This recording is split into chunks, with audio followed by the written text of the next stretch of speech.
Najprej poglejte, kaj sva z Vido raziskovala.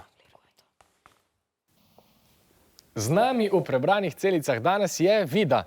In najprej te bom vprašal, kaj se ti je zdelo, ko smo ti v branje poslali knjigo o inženirstvu. Najprej sem bila zelo presenečena, zakaj bi jaz mogla brati knjigo o inženirstvu, ker jaz sem konec koncev dekle in pač večina ljudi misli, da mene to ne bi zanimalo, ampak potem sem odprla knjigo in začela brati in v njej je bilo polno enih zanimivih stvari, polno enih dosežkov, za katere si nisem mislila, da bi lahko bili inženirski dosežki in sem jo potem z veseljem prebrala do konca.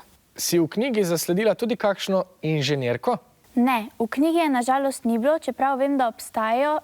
V Sloveniji imamo celo izbor za inženirko leta. Lani je to postala Dora Domajnko, ki pa je zdaj vpisana na doktorski študij elektrotehnike.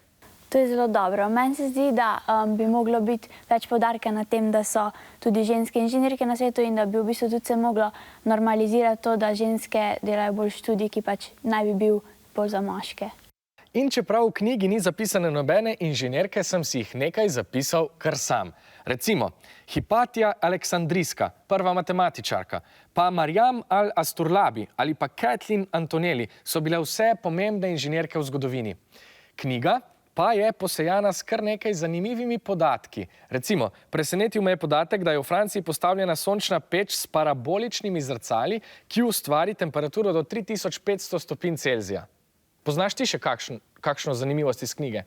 Ja, v bistvu sem jih zasledila zelo veliko, ampak ena, ki me je najbolj presenetila, je bila v bistvu to, da se kitajskega zidu ne vidi iz vesolja. Vsi so nam v šoli in tudi doma so nam rekli, kitajski zid se vidi iz vesolja, to je toliko veliko pa že se ga vidi. Ampak to ne drži in sem bila rahlo razočarana. Dva navdušenca vas pozdravljava iz sveta inženirjev. Vprašanje se glasi takole. Vida je izrazila navdušenje nad dosežki inženirjev. V pogovoru z mano je omenila, da poklic inženirstva ni namenjen le moškim, je bila v knjigi samo ena inženirka, je brala o dosežkih, ki niso inženirski, ali ženskam nekoč niso dovolili študirati inženirstva. Kaj pravite?